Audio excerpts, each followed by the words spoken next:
Construye tus sueños, Foca. Sí, en serio, así se llama la berlina eléctrica que viene de China y que se plantea como una alternativa más a las berlinas aspiracionales eléctricas del segmento D sobre los 4,8 metros.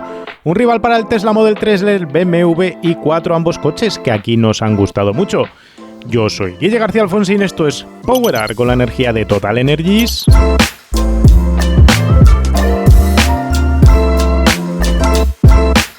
Esta es la prueba del BYD Seal, en su versión más potente, 390 kilovatios, o lo que vienen a ser 530 caballos repartidos entre las cuatro ruedas.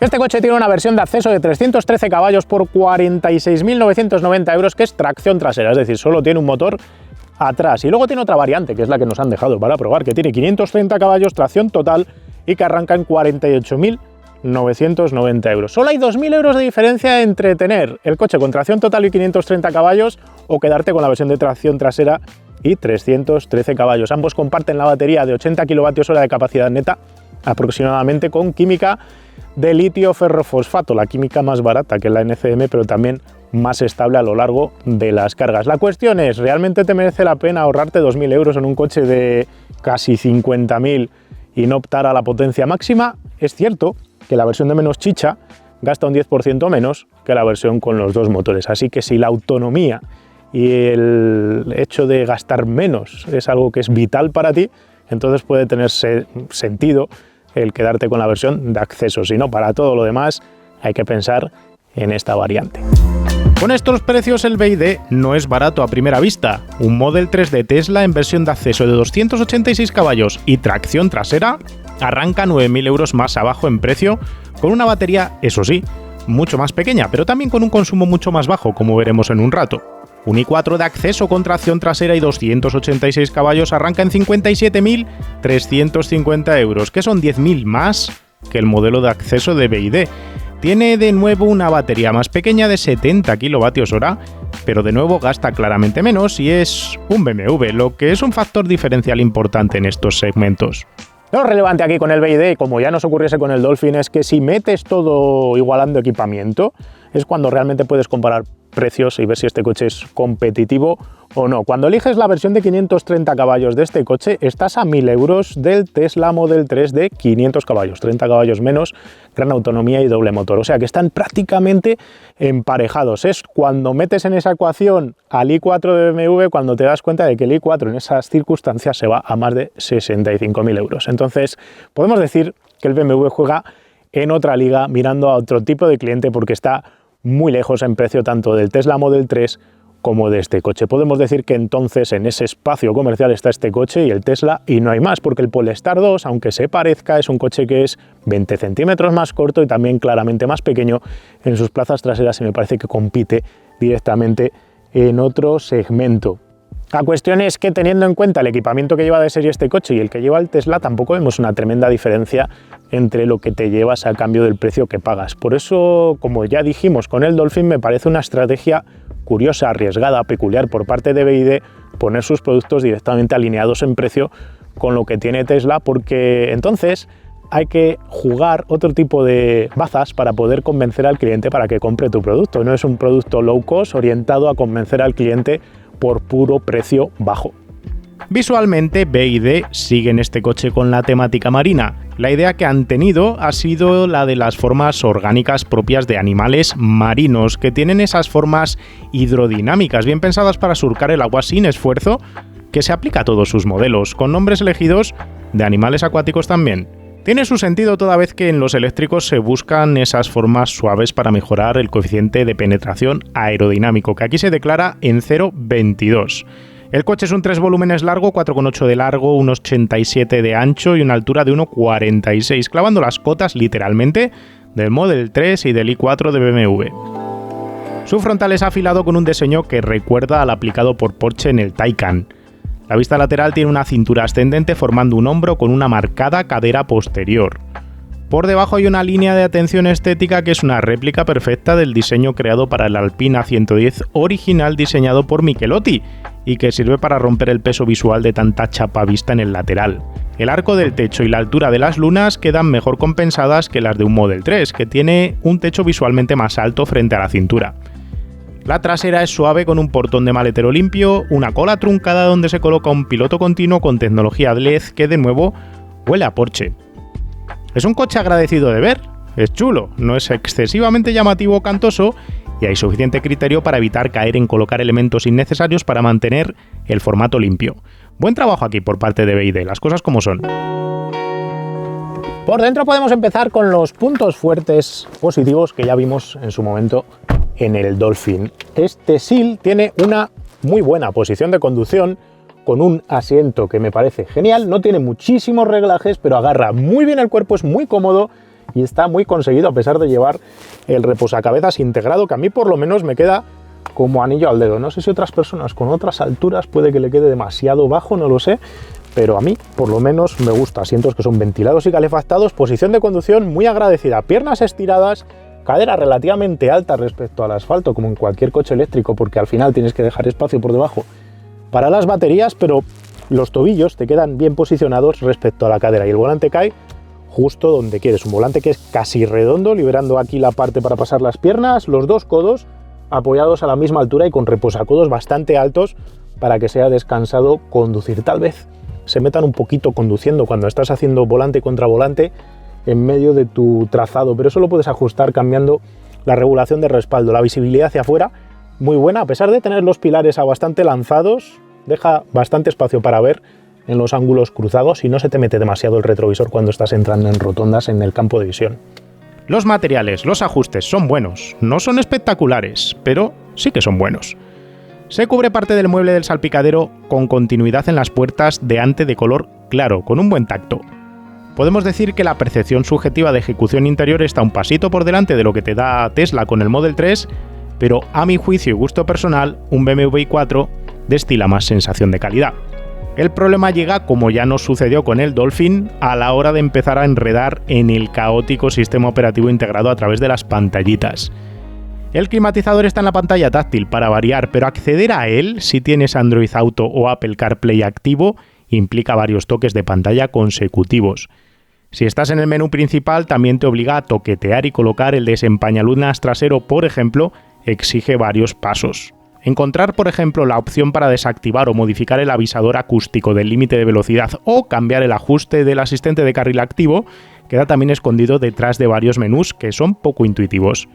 Sí, la pantallita es enorme, sí, tiene buena resolución y gira y da vueltas, pero hay que darle una buena pensada a todo esto, como pensada hay que darle a otros aspectos como no tener un ordenador de a bordo convencional o el lío del manejo de menús con los mandos que tienes en el volante.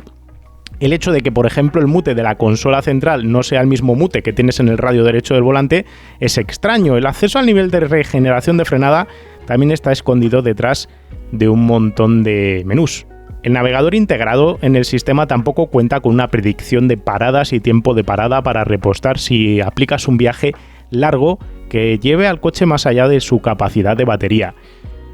De hecho, una vez que ha trazado la ruta, puedes pedirle que te busque cargadores en ella y no es capaz de encontrarlo. Y esto al final deja mal sabor de boca frente a lo que hace BMW con el i4 o especialmente Polestar con el sistema de Android o Tesla con su sistema de software propietario. Las plazas traseras son generosas en espacio, tiene buenos asientos, buen tratamiento en los materiales aquí atrás, un buen reposacodos, un techo panorámico suficientemente tintado para evitar el exceso de calor, aunque eso no quita que cuando le pegue el sol en verano no se convierta en una especie de radiador de calor hacia adentro al no tener una cortinilla. Las piernas quedan apoyadas en el asiento al completo, cosa que no podemos decir en el Model 3 ni prácticamente en el i4 de BMW, pero no podemos deslizar los pies debajo del asiento delantero. No hay tercera zona de climatización independiente aquí atrás, pero sí hay salidas orientables de ventilación y hay dos tomas USB-C. El maletero es justito para un coche de 4,8 metros, tiene 400 litros de capacidad que me parecen suficientes, pero que pierden practicidad frente al i4 por no tener portón. Hay un segundo espacio portaobjetos escasito de 50 litros bajo el capó delantero que te puede servir para dejar cables o yo que sé. El BYD SEAL es una berlina con un monocasco en chapa de acero estampada donde las baterías de química de litio ferrofosfato, LFP, forman parte integral junto con su carcasa del chasis. Esto facilita aprovechar mejor el espacio ocupado por ellas y posibilita también una rigidez torsional que el fabricante proclama que es de 40.500 Nm por grado de deformación entre los puntos de anclaje de la suspensión delantera y la trasera. Te puedes preguntar si esto es mucho o poco, te voy a resumir todo en un dato. Esto es mucho, muchísimo. 40.500 no es lo habitual que te puedes encontrar en una berlina de este tipo. La batería es de 82 kWh brutos, se quedan unos 80 kWh netos, con capacidad de carga en punta de 150 kW, si encuentras un cargador con esa capacidad. La suspensión delantera es de doble triángulo superpuesto. Hay elementos aquí de aluminio forjado, pero la verdad es que los mecanizados de las manguetas parecen algo simples, sin meternos demasiado en la funcionalidad. Las pinzas de freno son enormes y van colocadas en posición fija. Los bujes de los brazos, donde se articulan los brazos de suspensión inferior, tienen un aspecto un poco también simple, y luego vamos a ver que dan problemas a la hora de tragarse baches concretos, cortos y rápidos. ¿Qué más sucede por aquí? Llevamos amortiguadores que llevan integrada una válvula de frecuencia. ¿Esto qué quiere decir? Pues son los típicos FSD, donde un bache rápido hará que se abra una especie de válvula de descarga interna que debería permitir tragar mejor baches cortos, manteniendo control de carrocería en baches más largos o cambios de apoyo. Luego veremos que no terminan de funcionar del todo bien. La suspensión trasera es un sistema multibrazo de 5 elementos con muelles helicoidales y de nuevo amortiguadores con válvula mecánica FSD. El coche pesa 2.185 kilos, normal para su tamaño y química de la batería, y lo mueven dos motores eléctricos, uno delantero de 160 kilovatios, que son 218 caballos, y uno trasero de 230 kilovatios, que son 313. Si sumamos la potencia son 390 kilovatios, cosa que me parece llamativa, porque el coche se llama 3.8S, yo creía que tendría que llamarse 3.9, porque tiene 390 kilovatios. ¿Qué sé yo? 390 kilovatios son 530 caballos, que son acompañados por 670 Nm en el par de los ejes motrices. No tenemos clara cuál es la relación de reducción del motor eléctrico a las ruedas, así que no sabemos el par que tenemos en las ruedas. Los frenos, os lo he dicho antes viendo la pinza enorme fija que tenemos, son de disco en ambos ejes, obviamente. Contra el crono ya podíamos esperar que el coche fuese rápido, dada su potencia y prestaciones.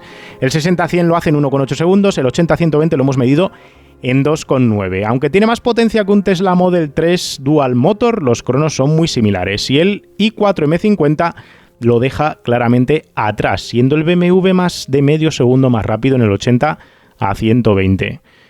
Seamos sensatos, nadie necesita realmente que un coche corra más de lo que corre este BYD Seal, así que tampoco nos vamos a poner fantásticos pidiendo a este coche que corra más. Sí que voy a decir que cuando el coche cae por debajo del 15% de batería, tiene una caída brutal de prestaciones que hace que incluso pasar de 120 a 140 en ocasiones, en ciertos momentos de fases de gestión electrónica del motor, pues directamente no se puede hacer. En condiciones normales, si tienes más del 15% de batería, el coche hace 180 por hora de punta. Y como tantos otros eléctricos, se desfonda un poquito de 140 para arriba, si es que eso es relevante para ti. Con este BYD Seal vamos a empezar hablando de la puesta a punto de las suspensiones. Y lo vamos a hacer diciendo que este coche es como el gato de Schrödinger. Es capaz de estar en varios estados al mismo tiempo. Puede estar vivo, puede estar muerto, los estados cuánticos, ¿os suena esa historia? Pasa lo mismo con la puesta a punto de este coche, y es que vamos a decir que aquí pasan cosas. Primero de todo podemos hablar del trabajo de filtrado de segundo orden. Este es el que brega con baches cortos e intensos. Este es el que tiene que ser filtrado por los bujes de los brazos de suspensión, por el subchasis y demás elementos de elásticos de goma. Aquí el Seal trabaja mal para un coche de su categoría y tipología. A baja velocidad tiene sequedad muy marcada, lo que hace que parezca un coche seco y duro por ello. Es curioso además que los amortiguadores de válvula de frecuencia activa no se abran y se traguen esos baches, que los bujes tampoco son capaces de tragarse con movimientos longitudinales. Quiero suponer que el chino o el alemán que puso a punto este coche pensó que podía poner bujes duros para mantener precisión, pensando que los amortiguadores con válvula activa se abrirían con este tipo de baches cortos e intensos, pero no sucede y eso hace que el coche sea seco. Curiosamente, a más velocidad, cuando este mismo tipo de baches llega con más energía el coche a ellos, realmente consigue este tipo de baches que la suspensión se mueva. Así que es un coche que a baja velocidad es seco y esos baches le rompen la trazada, pero a alta velocidad es capaz la suspensión de borrar mejor las irregularidades. Y es que, como ya os contamos cuando probamos el BYD Dolphin, la puesta a punto por la que se ha decidido BYD a la hora de hacer sus coches es una donde se busca precisión de trayectoria a base de colocar bujes de brazos de suspensión más o menos rígidos, bastante rígidos. También silent blocks para los subchasis bastante rígidos, pero al mismo tiempo se ha buscado confort en la suspensión, ofreciendo muelles y amortiguadores que son relativamente blandos. Y esa combinación hace que tengamos problemáticas bastante claras, especialmente en este SEAL. Y es que es un coche que a baja velocidad, baches muy cortos y muy virulentos, podríamos decir, ofrecen movimientos verticales secos para los pasajeros. Es un coche que podríamos calificar como seco. Es decir, si cruzáis, por ejemplo, un reductor de velocidad transversal a la vía, una tapa de alcantarilla mal enrasada, un agujero que haya en el asfalto, eso va a hacer que tengas una sacudida más o menos violenta. Si en cambio ese bache lo cogemos a mayor velocidad, lo que va a ocurrir es que, por un lado, como llevas más energía longitudinal, porque el coche lleva más energía por ser más masa por velocidad, la conservación del movimiento lineal, que es lo que estudiasteis en física en el instituto, va a hacer que ese buje del brazo de suspensión se mueva hacia atrás y se trague el bache. Y en caso de que no sea capaz de echarse hacia atrás, como tienes más energía, se va a convertir en movimiento vertical y va a mover muelle y amortiguador y va a borrar ese bache. Así que este coche es seco a baja velocidad menos seco a alta velocidad. Vas a encontrarte alguna situación en la que haya baches secos en autopista a alta velocidad y también esos baches se conviertan en movimientos secos del coche. Así que tiene esa confusión en la puesta a punto en cuanto a bujes, en cuanto a silent blocks. La falta de finura en los bujes se deja notar en otras cosas. Hay cierto grado de vibración que llega a través del volante y las caderas por el asiento con ciertos tipos de asfalto que no notarás en coches con bujes hidráulicos más elaborados, caso del BMW i4. Si la carretera está lisa, si la carretera está bien cuidado el asfalto, si no tienes esos baches secos, cortos, breves e intensos, ahí vas a encontrarte un coche que es más cómodo que un i4, más cómodo también que un Tesla Model 3. ¿Y por qué es más cómodo? Pues porque los baches largos, vamos a decir, los que no son breves, sino esas ondulaciones un poco más largas, cambios de orografía del asfalto, consigue filtrarlos con más satisfacción, vamos a decir, es más efectivo filtrando ese tipo de baches porque los maneja mejor gracias a tener buen recorrido de suspensión, de bastante recorrido de suspensión, y dejar a la rueda moverse bastante, deja que la rueda ascienda y baje con un muelle y un amortiguador relativamente blandos. Entended que eso es relativo porque este coche pesa mucho, así que los muelles tienen que ser por diseño rígidos, tienen que tener bastante energía, porque si no, con más de 2 toneladas encima, pues colapsarían y no es el caso. Pero dentro de lo que podemos considerar que sea adecuado para los muelles de este coche, está en esa zona un poquito blanda sin llegar a ser un coche francés. Lo curioso es que en ese aspecto es claramente más suave de conducción que un Tesla Model 3, que es más duro de suspensión, pero luego cuando bajas velocidad en ciudad, justo por ese tema de los bujes, el Model 3 es más cómodo en esos reductores de velocidad, en esos baches instantáneos, donde en teoría con este coche que es más blandito de suspensión deberías de ofrecerte extra confort, pero no es el caso, justo por esa decisión peculiar de la configuración de los bujes, o por lo menos no haber refinado el trabajo en ellos, ni haber optado por unos hidrobusings, esos que van rellenos de líquido, un poquito más elaborados, más trabajados.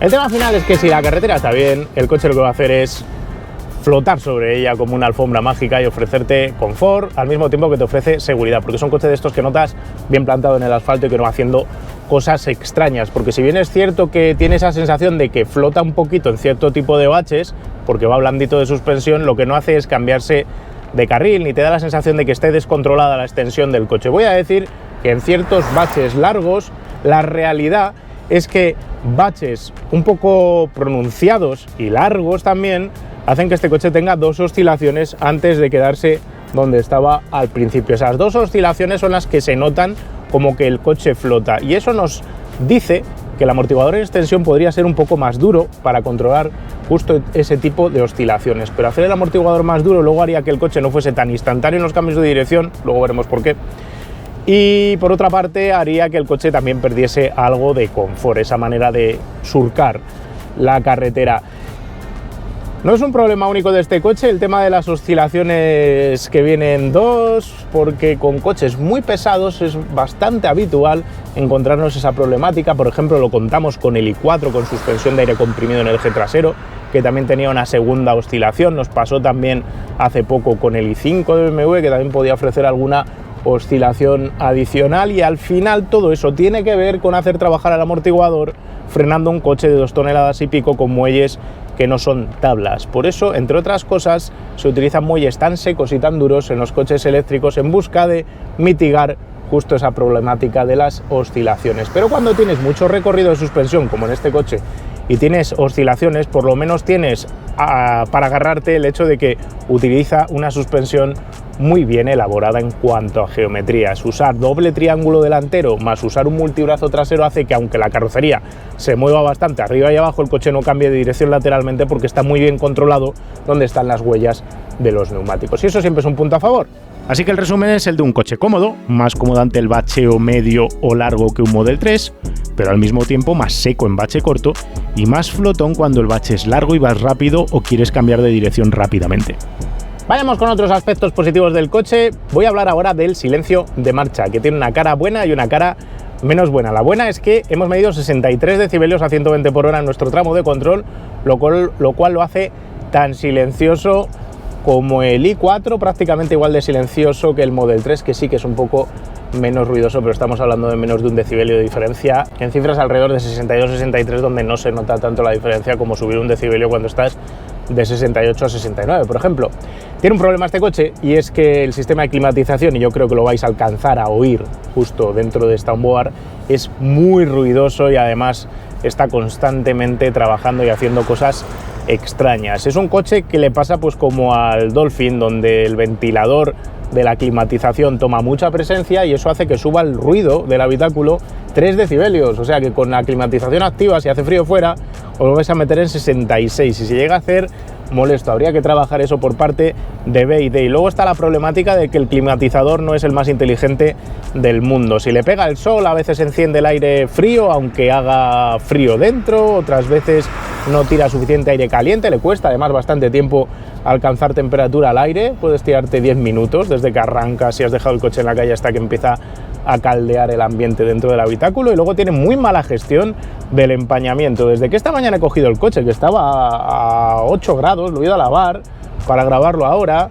y ahora resulta que tengo todo empañado. Tengo empañado el techo, tengo empañada la luna de atrás, que encima ya habéis visto que para cambiar el desempañalunas trasero cuesta un montón de clics, ni me he preocupado, se me empañan las lunas laterales y no es capaz de mantenerlo desempañado, lo cual nos habla de una climatización que no es la mejor gestionada de todas las que hay en el mercado, y es otro aspecto mejorable por parte de BYD. El equipo de audio DIN-Audio es muy bueno, y el confort de los asientos calefactados y ventilados hace que puedas tragarte kilómetros cansándote poco.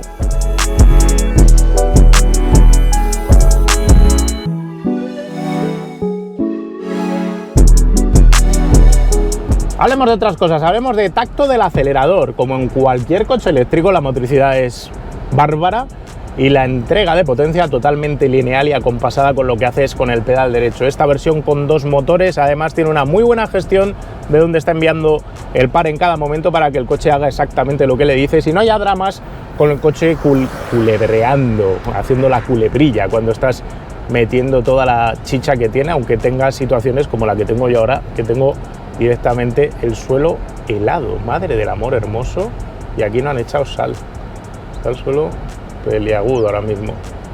En ciertas fases de aceleración más bestia puedes llegar a notar que cuando aceleras a fondo, justo en el momento en el que le pides toda la chicha al coche, entra en función el motor delante y puedes llegar a notar algún golpe seco en cambios muy súbitos de aceleración, que entiendo que tiene que ver sobre todo con el hecho de que los bujes delanteros y los silent blocks que soportan el subchasis delantero pues son duros, y eso hace que tengas esos golpes tan secos.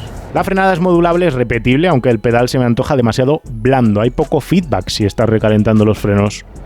Sorprendentemente, o tal vez no tan sorprendente, es el hecho de que luego llegas a una carretera de curvas y el coche es una auténtica delicia de utilizar.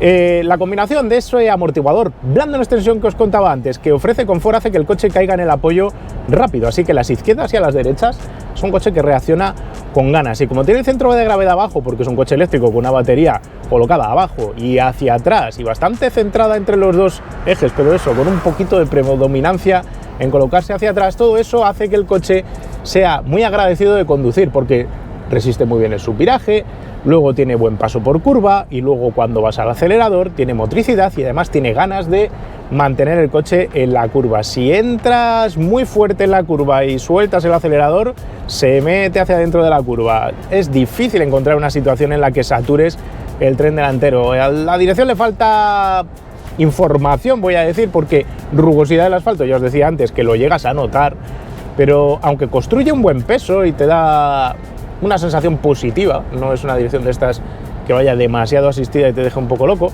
pero le falta un poquito más de lectura de lo que están haciendo los neumáticos y nos ponemos muy finos con nuestras demandas.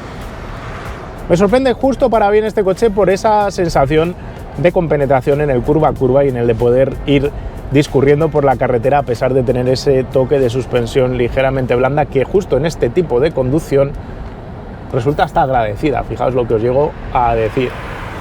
La única pega que podéis encontrar conduciendo rápido es el hecho de encontrar rotos en el asfalto, donde puede que los dijera un poquito peor que si tuviese otros bujes o que si tuvieses entre tus manos el i4 de BMW. Pero como tiene mucho recorrido de suspensión funcional, lo que no vas haciendo es topes de suspensión y fluye bien por la carretera. Y en cuanto a consumos, aquí el SIL se deja puntos frente a la competencia. Hemos medido a 120 por hora constantes en autovía en nuestro tramo de pruebas de siempre de consumo, 24 kWh cada 100 km, que es mucho más que el Model 3 de Tesla básico que probábamos meses atrás. También es mucho más que el i4 convencional de un solo motor y que el del doble motor. Ambos modelos de la competencia se pueden mover a alrededor de los 20 kWh cada 100 km o incluso menos. A 140 por hora la cosa obviamente tampoco ha sido buena, se va a 30 kWh cada 100 kilómetros. Cierto es que hemos medido el coche con temperaturas bajas ambientales de 8 grados y eso no ayuda a la batería LFP a sacar lo mejor de sí, pero el coche ya estaba caliente cuando hemos empezado a medir todo y lo cierto es que ya esperábamos que gastase de más, dado que los consumos homologados ya eran peores que los de sus rivales, pero realmente no esperaba que gastase tanto más que los demás. Así con 80 kWh puedes hacer 330 kilómetros entre recargas a 120 por hora. Si estirases el 100% de la batería, se quedan 270 kilómetros si vas a 140 por hora, que para tener 80 kWh, pues obviamente no es la mejor cifra que nos hemos encontrado precisamente. Si vas a hacer un viaje largo, los destines se dividirían de la siguiente manera. El primero, aprovechando el 90% de la batería para caer hasta el 10%, a 120 por hora os ofrecerá 300 kilómetros. Luego paras 40 minutos, que es lo que le cuesta hacer el 10-80%, ese trasiego del 10% al 80% de la carga de batería, y eso te va a ofrecer unos 230 kilómetros de autonomía adicional, después de los cuales vas a ir teniendo que parar esos 40 minutos para recuperar otros 230 kilómetros adicionales. ¿Es esto un problema? Voy a decir que en ritmo de viaje largo, para hacer 600, 700 kilómetros, 500, vas a tardar más o menos lo mismo que con un Model 3 de Tesla con batería pequeña de 60 kWh. La problemática aquí vas a ir palmando 15 minutos cada 500 kilómetros respecto al Model 3. Tampoco me parece una locura perder 15 minutos en 500 kilómetros, es totalmente despreciable esa diferencia. Pero la realidad es que teniendo 80 kWh de batería, que es bastante más batería de lo que tiene el Model 3, pues uno cabría esperar que tuviese más autonomía directamente, nada más cargar, y que no tuvieses que andar parando tanto, porque parar cada 230 kilómetros yendo a 120 por hora, pues se me hace muy frecuente. Tanto el i4 como el Model 3 que os comento ofrecen mejores autonomías y paradas menos frecuentes. Si encima te vas a 140 por hora y disparas el consumo a esos 30 kWh que os he comentado, pues directamente la cosa ya se pone fea. Por eso este coche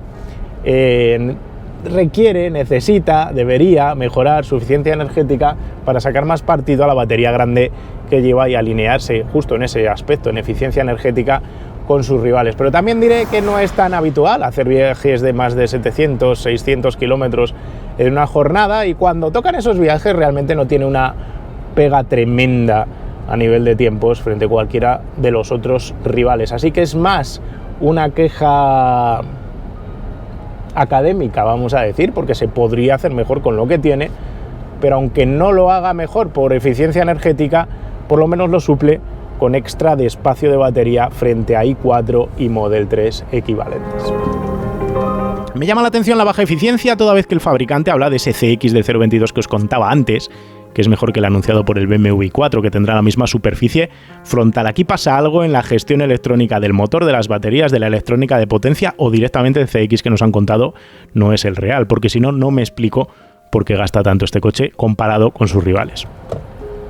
Y voy a comentaros solo dos cosas más. En conducción urbana es un coche fácil de posicionar, no es difícil de maniobrar, con las camaritas se ve bien y el consumo en el día a día es bajo, como en todos los coches eléctricos, porque cuando vas despacio o cuando tu media velocidad normal de circulación es la mezcla entre andar por ciudad y andar por vías que las rodean o que acceden a ellas, al final andas muy lento y justo en esas condiciones gastan poco todos los coches eléctricos y las diferencias de consumo energético entre este coche y cualquiera de sus rivales son irrelevantes porque económicamente no te van a hacer una diferencia en el bolsillo a lo largo del año realmente importante. Sí que quiero agregar un último aspecto que no me quería dejar, que son los asistentes de conducción. Los asistentes de conducción en este coche no son los mejores que hayamos probado precisamente. Como nos ocurriese con el BYD Dolphin, lo que ocurre aquí es que el asistente de mantenimiento de carril no es del todo preciso y a veces te lleva para los lados, a veces te coloca un poco a la derecha del carril, otros directamente creen que te estás saliendo del carril sin estar saliéndote del carril, y si llevas activo ese control de crucero con asistente de mantenimiento de carril, va haciendo un ligero pelota de ping-pong entre las dos líneas del carril que se nota sutilmente y que a la postre lo que nos viene a decir es que no es el sistema mejor calibrado de todos los que hayamos probado. Ahí claramente está por detrás del sistema de BMW y tampoco llega al nivel del Model 3 en cuanto a fineza. Luego la capacidad de leer señales y detectar velocidades de la vía también ofrece problemáticas que ya vimos en el Dolphin, que entiendo que todo esto se puede arreglar vía actualización de software online y que acabará llegando una mejora para este sistema, pero hoy por hoy es una problemática, como lo es también lo que os he comentado antes de no tener un navegador con cálculo de autonomía predictiva realista que os pueda ir marcando las paradas intermedias que vais a tener que hacer para completar un viaje largo. Y os digo por qué. Yo ahora mismo le digo que quiero ir a Barcelona y me va a decir que es capaz de llegar prácticamente hasta Barcelona desde Madrid sin tener que parar a repostar, cosa que es totalmente incierta. Os lo he contado antes, es difícil que puedas pasar de 300 kilómetros en el primer stint si no quieres quedarte por debajo del 10% de la batería, así que vas a tener que parar a 300 kilómetros de salir de Madrid, y eso es bastante menos que proponerte, como te propone el coche, inventarse que llega hasta allí, cosa que es totalmente falsa, imposible de hacer, salvo que vayas a 80, pero claro, no vas a ir a 80, el coche debería de considerar ir al límite de la vía, a 120 por hora, digo yo. El BYD Seal tiene cosas buenas y cosas menos buenas que necesitaría BYD pulir. Podemos empezar por las cosas buenas diciendo que es un coche bien hecho, estéticamente atractivo, que va muy bien en curva, que es confortable, que es cómodo, silencioso, pero los detalles a corregir por parte de BYD oscilan en varios aspectos, algunos solucionables a corto plazo, otros más complicados de solventar y que van a exigir que el coche cambie o se reestilice. Vamos a empezar primero por el nombre. El nombre, eso de construye tus sueños, foca, suena un poco extraño, pero luego uno piensa que uno de mis coches favoritos se llama esquivar, desafiar, gato del demonio, ojo rojo, el Dodge Challenger Hellcat Retire. Entonces, si los estadounidenses pueden poner nombres ridículos, ¿por qué no van a poder hacerlo los chinos? No creo que eso sea un problema comercial realmente, el nombre del coche, menos todavía en nuestro mercado. Dicho eso, tendrían que mejorar por parte de BYD la puesta a punto de los bujes de la suspensión para quitar esa sequedad a baja velocidad y quitar también la rugosidad excesiva, esas vibraciones que llegan a través del aro del volante y otros elementos mecánicos del coche. Podemos decir que es una falta de pulir un diamante en bruto que tienen, que es el chasis que tienen aquí, y parece que se han quedado cortos en esa parte del pulido final, esos últimos 6 meses de puesta a punto en algún trazado europeo, con un poco más de feedback de los fabricantes de aquí para terminar de tener esa puesta a punto equivalente pues a la del Tesla Model 3 o a la del BMW i4 o a la del Polestar 2, que cualquiera de ellos tiene mejor compensada esa filtración a baja velocidad y más alineada con lo que luego sucede cuando pillas velocidad. Otros aspectos a solventar tienen que ver con todo el software integrado, y esto sí que se podría modificar directamente con una actualización online, supongo. El hecho de que el navegador no tenga un calculador de rutas con programación de paradas y recargas a medio camino, el hecho de tener esos menús caóticos por todas las esquinas para encontrar las cosas, incluyendo el tema de dónde accedes a las cosas a través del volante, el hecho de no llevar ordenador de a bordo integrado. Todo eso debería de poder ser fácilmente solventable con una actualización. No sé si sobre los coches ya vendidos, pero por lo menos sí para futuras unidades que se vayan a ir entregando. El ruido del aire acondicionado y su incapacidad de funcionar de manera consistente y suave también es un problema. Se empaña el coche, luego no es capaz de desempañar, se vuelve a empañar. Es un poco caótico ese frente también. Y luego está el tema de la eficiencia. Sacarte un poco partido a los 80 kilovatios hora netos que tiene la batería me ha llamado la atención. Si este coche tuviese la eficiencia energética de un Model 3 de Tesla o de un i4 de BMW, haría distancias superiores a cualquiera de esos dos modelos entre recargas, porque básicamente tiene más batería de serie, pero no llega a sacarle partido, y además la potencia de carga y la velocidad de carga que ha mostrado entre el 10 y el 80% está por detrás de la de sus rivales. A la postre, ya os lo decía mientras estaba conduciendo, no es relevante porque el extra de gasto que tiene queda compensado por llevar más batería, y aunque tienes que parar un poquito más cada vez que paras, la verdad es que no me parece una diferencia brutal, salvo que estés todo el día en la carretera haciendo viajes de 500, 600 kilómetros. En cualquier otra circunstancia es poco relevante, y la diferencia de coste económico de gastar 20 o 24 kilovatios hora cada 100 kilómetros tampoco me parece importante si al final haces al año 15, 17.000 kilómetros. No es algo que vaya a cambiarte el mundo. Frente al Model 3, su gran rival, los puntos fuertes de este coche es que tiene mandos de intermitentes y mandos de limpialunas convencionales. Mando de antiniebla también. Parece una cosa de perogrullo, pero eso lo tiene ahí. Por otro lado, es un coche que es más cómodo de suspensión justo en esas fases transitorias en las que ya llevas algo de velocidad y el coche no salta en los resaltos que te puedas encontrar. Cuando vas a ritmo de autovía es un coche más agradecido de llevar en ese sentido, cuando vas por autovía que está un poco rota, frente al Model 3, que es claramente más seco con esos muelles de 2 hercios que lleva montados. Pero tampoco me parece una diferencia brutal. El problema enorme que veo con este coche es que, teniendo en cuenta el sistema de infoentretenimiento que lleva y el navegador que lleva integrado el Tesla, le saca tal ventaja en ese sentido de facilitar los viajes, de ver dónde tienes que parar, de predecir con cuántos kilovatios hora vas a llegar a cada sitio. Todo ese ecosistema desarrollado por Tesla deja muy atrás a este coche, y hasta que este coche no tenga ese tipo de ecosistema desarrollado para sí, sea con un software propio, sea integrando algo de Google como ha hecho Polestar, va a ser muy difícil justificar pagar la misma cantidad de dinero por este coche que por el Tesla. Y ahora es el momento en este vídeo del Beidesil de buscar un Beidesil en Wallapop, a ver si encontramos, a ver si mi internet, que está declarado en huelga desde que el vecino subió la intensidad de su antena de la wifi, a mí me va esto a pedales. Voy a tener que cablear el ático desde el router hasta arriba porque esto ya empieza a ser insufrible. Y buscamos Beidesil y nos aparece, Dios sabe qué es esto, no aparece ni uno. Eso quiere decir que ahora mismo no hay en stock ninguno con precio mejorado respecto al precio de venta, así que os toca acercaros al concesionario de BYD y encargarlo. No creo que tengan problemas en tiempos de entrega, y ya estaría esa parte del vídeo. Vamos a decir, lo que vamos a hacer ahora, además de ver por qué alguien en Luis ha puesto en Pereira este útil motocultor como Beidesil metido, al margen de eso, lo que vamos a hacer es buscar a qué precio te puedes comprar primero un Tesla Model 3, que va a ser el eléctrico del que más unidades encontremos dentro de estos precios. Lo vamos a poner de más barato a más caro. Vamos a meter aquí como precio mínimo 12.000 euros. Y vamos a ver que los encontramos desde 22.000 euros con 105.000 kilómetros. Tesla registrado en Ucrania. Este nada, olvidaos. Siguiente unidad, 24.000. Para este, que es gran autonomía y tracción total, 169.000 kilómetros, 1.130.024. Podemos coger el conocimiento de que desde unos 25-26.000 euros podéis encontrar Model 3 a vender. Coches que relativamente han bajado de precio. Mirad, uno taxi con 200.000 kilómetros, 28.000. Son coches que después de que sacase Tesla la última revisión del Model 3, pues los que había en stock viejos han bajado un poquito de precio, cosa que entra dentro de lo normal porque Tesla te lo vende nuevo por 40 antes de acogerte ayudas. Así que es normal que los más viejos pues bajen de precio. Vamos a ver si encontramos BMWs i4s, desde qué precio arrancan. Los i4 de más barato a más caro, madre mía, para ir a un i4 tenéis que meter 52.000 euros.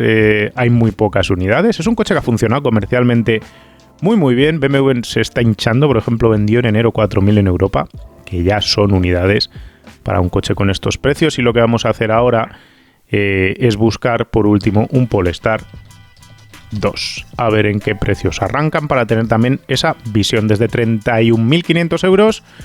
Versión del año pasado, 37, 38, 40, con placas rojas. Y tampoco es que haya demasiados. Por ejemplo, piden 42, pero es de antes del restyling. Y el coche ya lo hemos grabado, el del restyling, saldrá en unos días en el canal. Os puedo decir que merece la pena el restyling. Pero hasta ahí voy a leer. Esto es todo lo que os quería contar hoy desde esta parte de Wallapop. Volvemos con el vídeo del sí.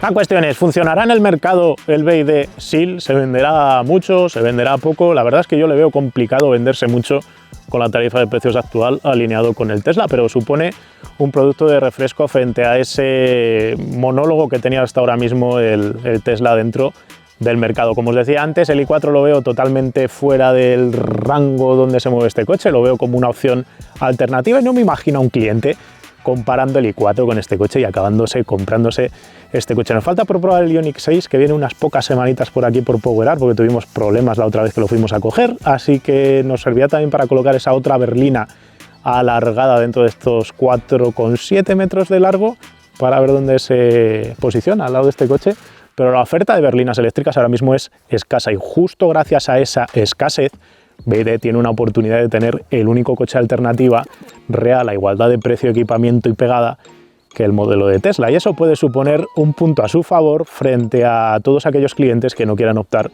por un coche de la marca californiana. Más allá de eso, yo creo que si se posicionase como un chollo auténtico, si BYD pudiese jugar a precio en vez de jugar a producto, tendría un mejor arrancar en el mercado europeo. Pero eso es una opinión estratégica mía. Es cierto que cuando empiezas con precios bajos cuesta mucho después poder ir subiendo. Hyundai empezó con precios bajos, lo hizo Kia, lo hizo todas las japonesas cuando entraron en Europa y les ha costado década y media, 2 décadas poder escalar en el escalafón y ponerse a precios de coches occidentales. Esta marca china, BYD, ha optado por no jugar a esa entrada en tromba, haciendo mucho volumen a base de precios baratos como si está haciendo MG, y jugar a ese otro juego le va a facilitar a medio plazo no tener que hacer esa escalada de precios porque ya estará posicionada ahí, pero se lo va a poner difícil en los primeros años para comerse un buen cacho de cuota de mercado. Esa es mi opinión personal. Si tenéis otra que diverja de eso, si creéis que BYD va a vender 200, 300.000 coches este año en Europa, lo podéis dejar en los comentarios. Si os han quedado dudas, preguntas y cuestiones, también ahí abajo en los comentarios las podéis poner y nosotros ya no tenemos nada más que contaros de esta foca que hemos probado hoy. Nos vemos pronto con otro vídeo de otro coche. Un saludo. ¿Y te gusta Powerar? ¿Cansado de esperar nuestra nueva gorra? Por fin os puedo decir que ya va camino de producción, la tendremos con nosotros en primavera. ¡Aleluya! Y mientras llega, recordaros que podéis ayudarnos haciéndoos mecenas del canal. Los mecenas, junto con los propietarios de los usados sí pero interesante que han aparecido en el canal, comparten con nosotros un grupo de Telegram privado para estar al tanto de las novedades del canal y además organizamos para ellos visitas y encuentros por toda España. El año pasado estuvimos en el Museo Motos Made in Spain de Alcalá de Henares, en el Circuito Terramar cerca de Sitges, en el Museo del Automóvil y la Moda de Málaga y ahora nos toca una visita al Museo y Circuito Fernando Alonso.